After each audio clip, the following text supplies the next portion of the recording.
नमस्कार दोस्तों, study with Dev channel में आपका स्वागत है।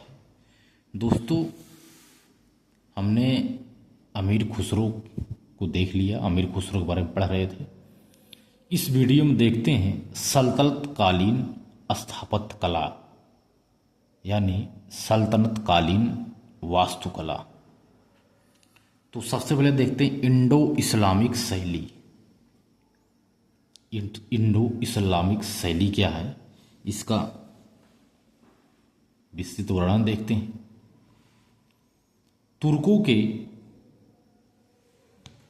के भारत में आने के पश्चात, जब तुर्क लोग भारत में आते हैं उसके पश्चात एक नए युग का आरंभ हुआ। जब तुर्की लोग भारत में आते हैं उसके बाद एक नए युग का आरंभ हुआ। तुर्कों द्वारा जिन स्थापत्य कलाओं का निर्माण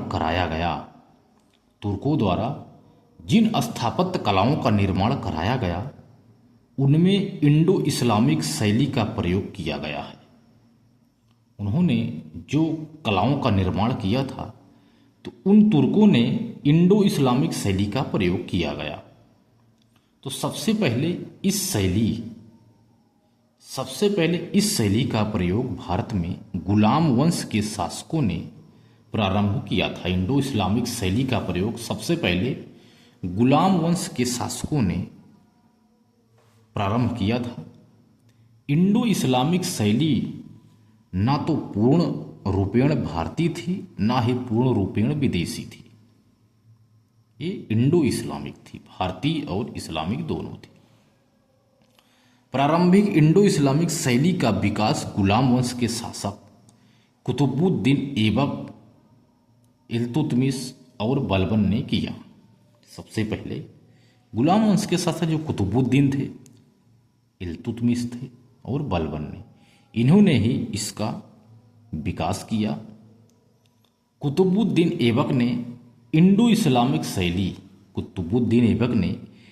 इस्लामिक शैली में कुव्वत उल इस्लाम मस्जिद, कुतुब मीनार और अजमेर में 2.5 दिन का झोपड़ा नामक मस्जिद का निर्माण करवाया था। इसके बाद इल्तुतमिश ने बदायूं में हौज ए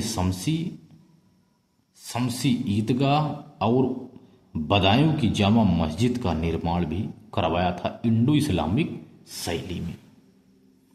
दिल्ली में अपने पुत्र नासिरुद्दीन महमूद का मकबरा और स्वयं अपने मकबरे का निर्माण भी करवाया था इंडो इस्लामिक शैली में। जोधपुर में नागौर नामक स्थान पर अतारकिन के दरवाजे का निर्माण भी करवाया था इल्तुतमिश ने। इसके बाद बलबन ने राय पिथौरा गढ़ के पास, जो राय पिथौरा गढ़ है, इसके पास अपने मकबरे का निर्माण करवाया था इंडो इस्लामिक शैली में। वैज्ञानिक तरीके से बने मेहराबों का सर्वप्रथम प्रयोग बलबन के मकबरे में हुआ है। जो वैज्ञानिक तरीका अपनाया गया है मेहराबों में, इसका प्रयोग सबसे पहले बलबन के मकबरों में किया गया है। बलबन ने दिल्ली में लाल महल अथवा लाल भवन का निर्माण भी करवाया है, जो इंडो इस्लामिक शैली में हुआ है। इसके बाद खिलजी वंश के शासकों ने एक जो श्रीनगर है, श्रीनगर क्या है? खिलजी वंश के शासकों में अलाउद्दीन खिलजी ने दिल्ली में श्रीनगर में एक नया नगर बसाया। उस नगर में 1000 सितुन वाले महल को निर्मित करवाया अलाउद्दीन खिलजी के द्वारा। इसके अलावा हौज ए खास, हौज ए रानी, हौज ए अलाई का निर्माण भी अलाउद्दीन खिलजी के द्वारा करवाया गया श्रीनगर।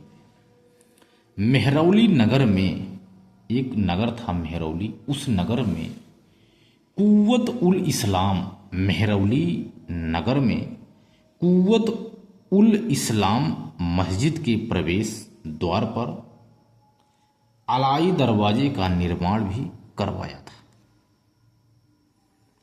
तुगलकाबाद में निजामुद्दीन औलिया के मकबरे के पास अलाउद्दीन खिलजी ने, जो तुगलकाबाद है वहाँ निजामुद्दीन औलिया के मकबरे के पास अलाउद्दीन खिलजी ने जमायत खाना नामक मस्जिद का निर्माण भी करवाया।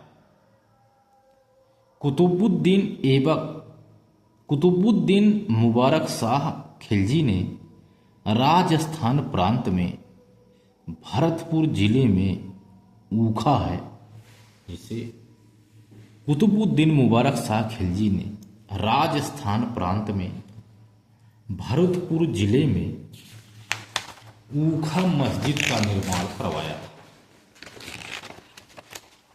ऊखा मस्जिद का निर्माण करवाया। खिलजी वंश में। अब तुगलक वंश में आ जाओ।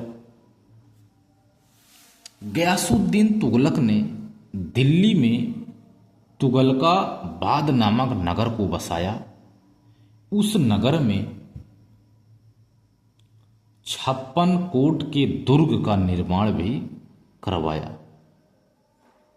गयासुद्दीन तुगलक का मकबरा भी तुगलकाबाद में स्थित है। गयासुद्दीन तुगलक के मकबरे को पंचभुजी मकबरा भी कहा जाता है।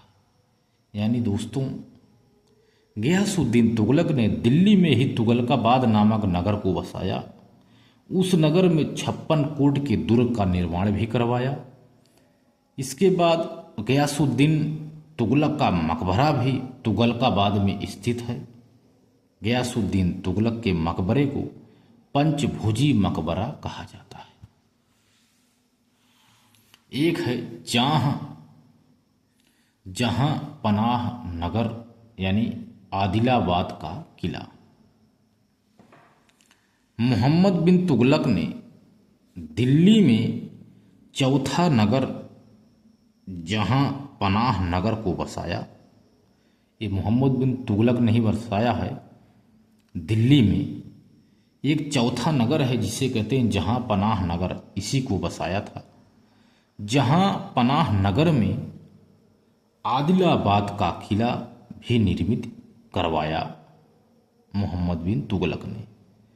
आदिलाबाद का किला निर्मित कराया और 7 मेहराबों वाला एक सतपुला नामक पुल का निर्माण भी करवाया। यानी मोहम्मद बिन तुगलक ने 7 मेहराबों वाला किला यानी सतपुला नामक पुल का निर्माण करवाया था। इसके बाद फिरोज शाह तुगलक ने दिल्ली का 5वां नगर फिरोजाबाद को बसाया। फिरोजाबाद में फिरोज शाह तुगलक ने फिरोजाबाद में फिरोज शाह कोटला नामक दुर्ग का निर्माण भी करवाया। शिकार खेलने के लिए फिरोज शाह तुगलक ने कुश्क ए शिकार का भी निर्माण करवाया था। इसके बाद जामा मस्जिद का भी निर्माण फिरोज शाह तुगलक ने करवाया। अपने वजीर खाने जहां तेलंगानी के मकबरे का भी निर्माण निजामुद्दीन औलिया के मकबरे की दक्षिण दिशा में करवाया। तो फिरोज शाह तुगलक ने अपने वजीर खाने जहां तेलंगानी के मकबरे का निर्माण जो करवाया था वह निजामुद्दीन औलिया के मकबरे के दक्षिण दिशा में करवाया। खाने जहां जो इनका जो वजीर था फिरोज शाह तुगलक का खाने जहां, इसके बाद खाने जहां जौना शाह ने दिल्ली की काली मस्जिद का निर्माण करवाया था। इसके बाद फिरोज शाह तुगलक को महान निर्माता शासक भी कहा जाता है।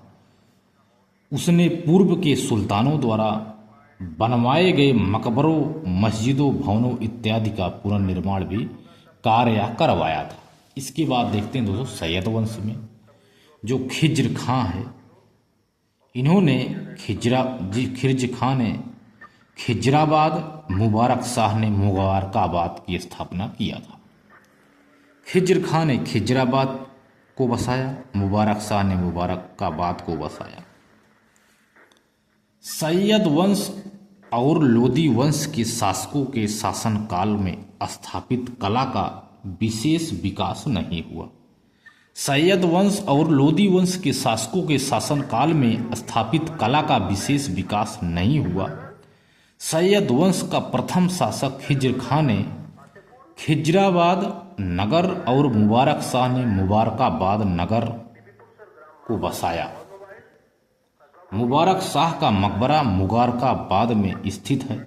यह अष्टभुजी मकबरा है। सिर्फ इतना ही इसका कार्य देखने में मिलता है, खिजराबाद और मुबारकाबाद।